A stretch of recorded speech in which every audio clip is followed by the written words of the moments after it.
Gole was the 1986 World Cup, which again I did the music for, although Tony Maylam was not on board as the director for this one. And that was slightly more difficult to deal with, that particular film, because musically I never like to do the obvious. I don't think the obvious works. I'd learnt that really from Mike Samuelson with the White Rock film. Don't do the obvious, do something that people aren't expecting.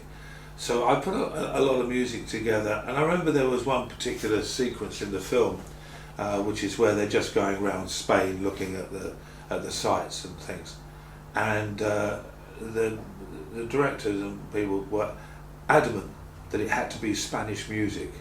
And I went, why? I said, because that's what everybody will expect to hear, Spanish music. Let's do something completely different. They know it's Spain. They can see it's Spain. There's signs saying Spain everywhere. There's Spanish people. There's women in flamenco dresses. Do you need to add the music? And are they going to go, I wonder where we are? Oh, it's Spanish music. It must be Spain. I said, let's go completely off the wall and do something completely different. But I didn't win that battle. In the end, because in the end I am the employee, and so some okay Spanish music went on with the guitar and it which works, but it was so normal, and that I suppose to some extent, as regards the music to the film, a lot of the music was, shall we say, what you would expect. There were a few little differences that went in that I was very pleased with that I did.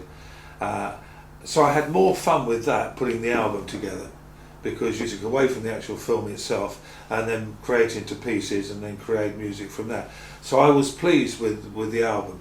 I was pleased with the film. I just would have liked it to have been a bit like, shall we say, the idea of music to film, which Mike Samuelson had really taught me a lot of, which is, yes, by all means do what, to a certain extent, what people want, but just surprise them.